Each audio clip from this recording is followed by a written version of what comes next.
Hi, ഞാൻ doctor Juhi Das, QNB health കെയറിലെ homeopathic ഫിസിഷ്യനാണ്. ഒരു പ്രായം എത്തിക്കഴിഞ്ഞാൽ എല്ലാവരും പറയുന്ന, ഈവൻ സ്ത്രീകളാവട്ടെ പുരുഷന്മാരാവട്ടെ എല്ലാവരും പറയുന്ന ഒരു ബുദ്ധിമുട്ടാണ് ശരീരമാസകലം വേദനയാവുന്നുണ്ട്.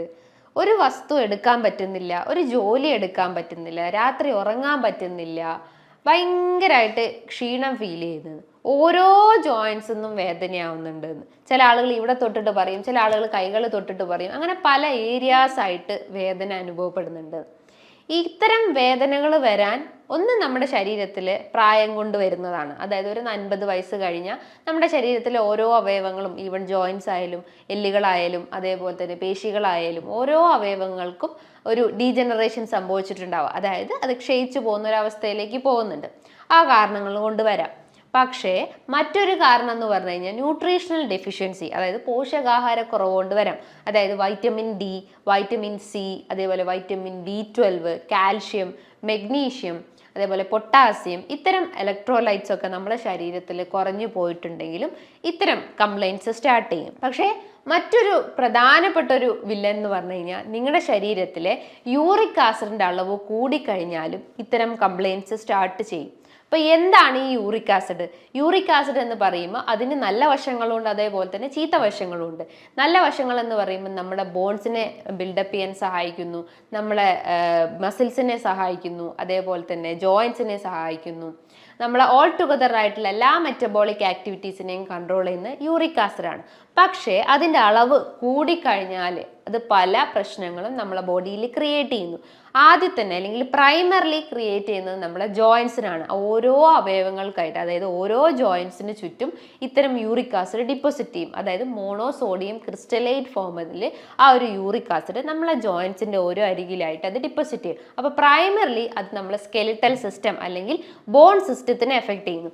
സെക്കൻഡറി ആയിട്ട് നമ്മളെ കിഡ്നി സിസ്റ്റത്തിനെയാണ് എഫക്റ്റ് ചെയ്യുന്നത്, അതായത് റീനൽ സിസ്റ്റത്തിനെ എഫക്റ്റ് ചെയ്യുന്നുണ്ട്. അപ്പോൾ പ്രൈമറിലിയും സെക്കൻഡറി ആയിട്ട് ഈ ഒരു കോംപ്ലിക്കേഷൻസ് യൂറിക് ആസിഡ് നമ്മളെ ബോഡിയിൽ ക്രിയേറ്റ് ചെയ്യുന്നുണ്ട്.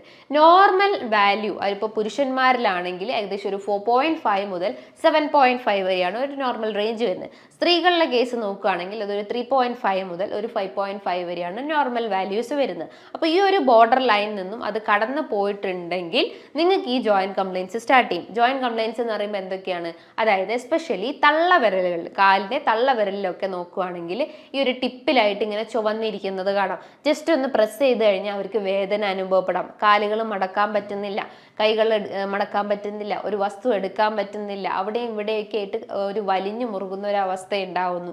ചില ആളുകൾക്ക് പനി, ഇടയ്ക്കിടയ്ക്ക് പനീൻ്റെ പ്രശ്നങ്ങൾ ഉണ്ടാവുന്നു. അപ്പം നിങ്ങൾ RH ഫാക്ടർ അല്ലെങ്കിൽ റുമാറ്റോയിഡ് ഫാക്ടർ ഒന്ന് ടെസ്റ്റ് ചെയ്ത് കഴിഞ്ഞാൽ വാതസംബന്ധമായിട്ടുള്ള ബുദ്ധിമുട്ടുകളാണോ എന്നറിയാൻ പറ്റുന്നതാണ്. അതേപോലെ തന്നെ നിങ്ങളുടെ കാലിൻ്റെ അല്ലെങ്കിൽ പാദത്തിൻ്റെ ആ ഒരു ഏരിയാസിലൊക്കെ ഒരു സൂചി കുത്തുന്ന പോലെ അല്ലെങ്കിൽ ഒരു പിന്നെടുത്ത് ഇങ്ങനെ കുത്തുന്ന പോലത്തെ ഒരു സെൻസേഷൻ ഉണ്ടാവുന്നു. ചില ആളുകൾക്ക് ചെരുപ്പിടാൻ പറ്റാത്തൊരു ബുദ്ധിമുട്ടുകൾ ഉണ്ടാവുന്നു. അതേപോലെ തന്നെ ഒരു നംനെസ് അല്ലെങ്കിൽ ഒരു ടിംഗ്ലിംഗ് ഫീലിംഗ് ഉണ്ടാവുന്നു. ഇവിടെ ഒരു വസ്തു അവിടെ തൊട്ട് കഴിഞ്ഞാൽ അവർക്ക് ഒരു സെൻസേഷൻ ഇല്ലാത്തൊരവസ്ഥ വരുന്നു. ഇതൊക്കെ ഒരു കോംപ്ലിക്കേഷൻ അല്ലെങ്കിൽ നെഫ്രോപ്പതി കോംപ്ലിക്കേഷൻസ് ആയിട്ട് നമുക്ക് പറയാം. റീനൽ കംപ്ലൈൻറ്റ്സ് എന്ന് പറയുമ്പം എസ്പെഷ്യലി യൂറിൻ ഔട്ട്പുട്ട് ആണെങ്കിൽ അവിടെ റെഡ്യൂസ്ഡ് ആണ്. ചില ആളുകൾക്ക് മൂത്രത്തിൽ പത വരുന്ന പ്രശ്നങ്ങൾ ഉണ്ടാവുന്നു. യൂറിൻ്റെ അകത്ത് ഒരു യെല്ലോയിഷ് നല്ല രീതിയിൽ ഒരു മഞ്ഞ കളർ അപ്പിയർ ചെയ്യുന്നു. ചില ആളുകൾക്ക് യൂറിനേറ്റ് ചെയ്യുമ്പോൾ വേദന പ്രശ്നങ്ങൾ ഉണ്ടാവുന്നു.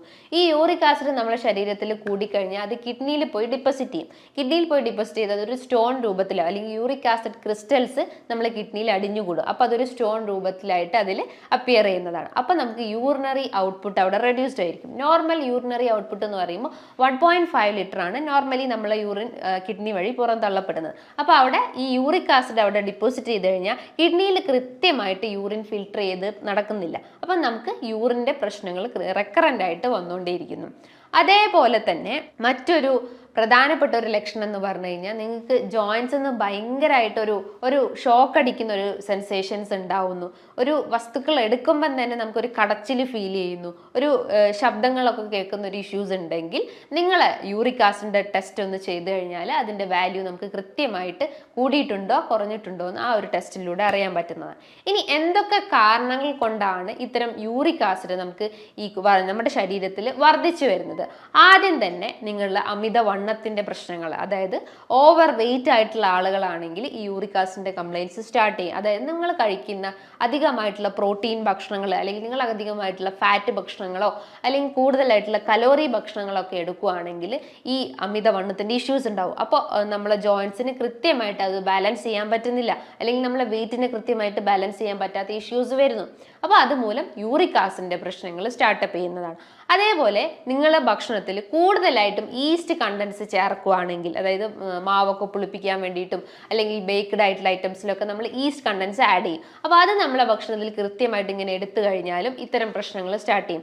അതേപോലെ നിങ്ങളെ വൈറ്റമിൻ സി അടങ്ങിയിട്ടുള്ള ഭക്ഷണങ്ങൾ അളവ് കുറഞ്ഞു കഴിഞ്ഞാലും ഈ ഒരു യൂറിക് ആസിഡിന്റെ പ്രശ്നങ്ങൾ ഇങ്ങനെ റെക്കറന്റ് ആയിട്ട് വന്നുകൊണ്ടേയിരിക്കും. അതേപോലെ തന്നെ മറ്റൊരു പ്രധാനപ്പെട്ട ഒരു കാരണം എന്ന് പറഞ്ഞാൽ, നിങ്ങൾ കണ്ടിന്യൂസ് ആയിട്ട് ഫാസ്റ്റിംഗ് ചെയ്യുന്ന ആളുകൾ അല്ലെങ്കിൽ സ്റ്റാർവേഷൻ എടുക്കുന്ന ആളുകളൊക്കെ ആണെങ്കിലും ഇത്തരം യൂറിക് ആസിഡിന്റെ പ്രശ്നങ്ങൾ റെക്കറന്റ് ആയിട്ട് വന്നുകൊണ്ടിരിക്കും. അതേപോലെ നിങ്ങൾക്ക് അൺകൺട്രോൾഡ് ആയിട്ടുള്ള പ്രമേഹം അല്ലെങ്കിൽ അൺകൺട്രോൾഡ് ഡയബറ്റീസിന്റെ ഇഷ്യൂസ് ഉണ്ടെങ്കിലും ഇത്തരം നെഫ്രോപ്പതി പോലത്തെ കംപ്ലയിൻസ് ആയിരിക്കും അവിടെ പ്രോമിനന്റ് ആയിട്ട് നിൽക്കുക. അപ്പൊ നിങ്ങളുടെ ഭക്ഷണത്തിൽ എപ്പോഴും നിങ്ങൾ ഫോക്കസ് ചെയ്യേണ്ടത് ഈക്വൽ എമൗണ്ട് ആയിട്ട്, അതായത് ഒരു പ്രോട്ടീൻ്റെ അളവ് കഴിവതും കുറയ്ക്കാൻ ശ്രമിക്കുക. അതായത് ആനിമൽ പ്രോട്ടീൻസ് ആവട്ടെ വെജിറ്റബിൾ പ്രോട്ടീൻസ് ആവട്ടെ, പ്രോട്ടീൻ്റെ അളവ് കഴിവതും കുറയ്ക്കാൻ ശ്രമിക്കുക. നമുക്കറിയാം പ്രോട്ടീൻ മെറ്റബോളിസത്തിന്റെ ഒരു വേസ്റ്റ് പ്രൊഡക്ട്സ് ആണ് ഈ യൂറിക് ആസിഡ് എന്ന് പറയുന്നത്. അല്ലെങ്കിൽ നമ്മുടെ ബോഡിയിൽ കൃത്യമായിട്ട് പ്രോട്ടീൻ മെറ്റബോളൈസ് ചെയ്ത് കഴിഞ്ഞാൽ അതിലുണ്ടാകുന്ന ഒരു ബൈ പ്രൊഡക്ട്സ് ആണ് ഈ യൂറിക് ആസിഡ് എന്ന് പറയുന്നത്. അത് നോർമലി നമ്മുടെ യൂറിനിലൂടെ പുറന്തള്ളപ്പെടുന്നതാണ്. പക്ഷെ അത് കൂടുതലായിട്ടും നമ്മുടെ ബോഡിയിൽ ഡിപ്പോസിറ്റ് ചെയ്യുമ്പോഴാണ് അതിന്റെ സ്റ്റോൺ ഫോർമേഷൻ നമ്മുടെ കിഡ്നിയിൽ ഉണ്ടാകുന്നത്.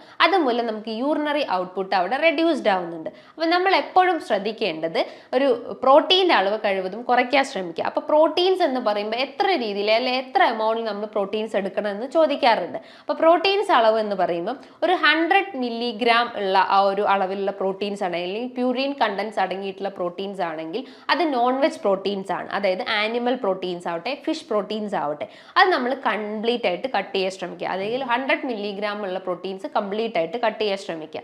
അതേപോലെ ഒരു 50 to 100 മില്ലിഗ്രാമിൽ വരുന്ന പ്രോട്ടീൻസ് ആണ് ഈ സോയ പ്രൊഡക്ട്സ്, അതേപോലെ തന്നെ പയറുവർഗ്ഗങ്ങളിൽ വരുന്നതെല്ലാം. അത് നിങ്ങൾക്ക് ഒരു മിതമായ രീതിയിൽ എടുക്കാൻ പറ്റുന്നതാണ്. അതേപോലെ ഒരു 50 മില്ലിഗ്രാമിനെക്കാട്ടും താഴെയായിട്ടുള്ള പ്രോട്ടീൻസ് നിങ്ങൾക്ക് നല്ല രീതിയിൽ കഴിക്കാം. അത് നമ്മുടെ ബോഡിയിൽ ഇത്തരം യൂറിക് ആസിഡിന്റെ ടെൻഡൻസി കുറയ്ക്കുന്നതാണ്. അപ്പോൾ അതിൻ്റെ അകത്ത് വരുന്നതാണ് പ്രോബയോട്ടിക് ഭക്ഷണങ്ങൾ, തൈര്, മോര്, പഴങ്കഞ്ഞി പോലത്തെ ഭക്ഷണങ്ങൾ. ഇതും നമ്മുടെ ലീൻ പ്രോട്ടീൻസിൽ വരുന്നതാണ്. അപ്പോൾ അത് നമ്മുടെ ഡയറ്റിൽ കൃത്യമായിട്ട് എടുത്തു കഴിഞ്ഞാൽ ഇത്തരം കംപ്ലയിൻസിന് നമുക്ക് കംപ്ലീറ്റ് ആയിട്ട് റെഡ്യൂസ് ചെയ്യാൻ പറ്റുന്നതാണ്. ഇനി അമിത വണ്ണുള്ള ആളുകളൊക്കെ ആണെങ്കിൽ വെയിറ്റ് കംപ്ലീറ്റ് ആയിട്ട് റെഡ്യൂസ് ചെയ്യുന്ന എക്സസൈസ് ചെയ്യാൻ ശ്രമിക്കുക. അതായത് ഒരു സ്കിപ്പിങ്ങോ ജമ്പിങ് എക്സസൈസോ നല്ല രീതിയിൽ ബോഡി സ്വെറ്റ് ചെയ്യുന്ന എക്സസൈസ് ചെയ്യാൻ ശ്രമിക്കുക. വൈറ്റമിൻ സിൻ്റെ ഒരു ഡെഫിഷ്യൻസിയാണ് യൂറിക് ആസിഡ് കൂടുന്നതെന്ന് ഞാൻ പറഞ്ഞു. അപ്പോൾ വൈറ്റമിൻ സി അടങ്ങിയിട്ടുള്ള ഭക്ഷണങ്ങൾ എടുക്കാൻ ശ്രമിക്കുക. ഫൈബറിൻ്റെ ഈക്വലമായിട്ട് എടുക്കാൻ ശ്രമിക്കുക. ഫൈബർ കണ്ടന്റ് കൂടുതലായിട്ടുള്ള ഭക്ഷണങ്ങൾ എടുക്കാൻ ശ്രമിക്കുക. ഷുഗർ സിറപ്പ് അല്ലെങ്കിൽ ഷുഗർ കണ്ടന്റ് കൂടുതലായിട്ടുള്ള ഭക്ഷണങ്ങൾ കംപ്ലീറ്റ് ആയിട്ട് നമ്മളെ ഡയറ്റിൽ നിന്ന് കട്ട് ചെയ്യാൻ ശ്രമിക്കുക. മിതമായ രീതിയിൽ നമ്മളെ ബോഡി എപ്പോഴും ഹൈഡ്രേറ്റ് ചെയ്തുകൊണ്ടേ നിൽക്കുക. കാരണം ഡീഹൈഡ്രേഷൻ കൊണ്ടും നമ്മളെ ബോഡിയിൽ യൂറിക് ആസിഡ് ക്രിസ്റ്റൽസ് ഡിപ്പോസിറ്റ് ചെയ്യും. അപ്പോൾ ഒരു ഡെയിലി ഒരു 10 to 12 ഗ്ലാസ് വെള്ളം കുടിക്കാൻ ശ്രമിക്കുക. അതേപോലെ തന്നെ ഉറക്കം കൃത്യമായ രീതിയിൽ മെയിൻറ്റെയിൻ ചെയ്യാൻ ശ്രമിക്കുക. ഈ പറഞ്ഞിട്ടുള്ള കാര്യങ്ങൾ നിങ്ങൾ ഓരോന്നായിട്ട് നിങ്ങളുടെ ഡെയിലി ലൈഫിൽ ഫോളോ ചെയ്ത് കഴിഞ്ഞാൽ ഈ യൂറിക് ആസിഡിൻ്റെ പ്രശ്നങ്ങൾ നിങ്ങൾക്ക് കംപ്ലീറ്റ് ആയിട്ട് റെഡ്യൂസ് ചെയ്യാൻ പറ്റുന്നതാണ്. ഹോമിയോപ്പതി ആസ്പെക്ട്സ് നോക്കുകയാണെങ്കിൽ ഒരുപാട് മെഡിസിൻസ് യൂറിക് ആസിഡിൻ്റെ കേസസിൽ അവൈലബിൾ ആണ്. ലഡംപാൽ, അതേപോലെ തന്നെ കോൾഷിക്കം, ബെൻസോയിക് ആസിഡ്, റെസ്റ്റോക്സ്, ബ്രയോണിയ പോലത്തെ ഒരുപാട് മെഡിസിൻസ് ഇത്തരം യൂറിക് ആസിഡ് അല്ലെങ്കിൽ ഗൗട്ടി ആർത്രൈറ്റിസ് കേസസിൽ നമ്മൾ കൊടുക്കാറുണ്ട്. നല്ല രീതിയിൽ അതിന് റിസൾട്ട് ഉണ്ടാവാറുണ്ട്. ഇനി ഇതുമായി ബന്ധപ്പെട്ട് നിങ്ങൾക്ക് എന്തെങ്കിലും ഡൗട്ടുകൾ ഉണ്ടെങ്കിൽ താഴെ കാണുന്ന നമ്പറിൽ കോൺടാക്ട് ചെയ്യാവുന്നതാണ്. ഇനിയും നല്ലൊരു ഹെൽത്ത് ടോപ്പിക്കുമായി വീണ്ടും കാണാം. Thank you.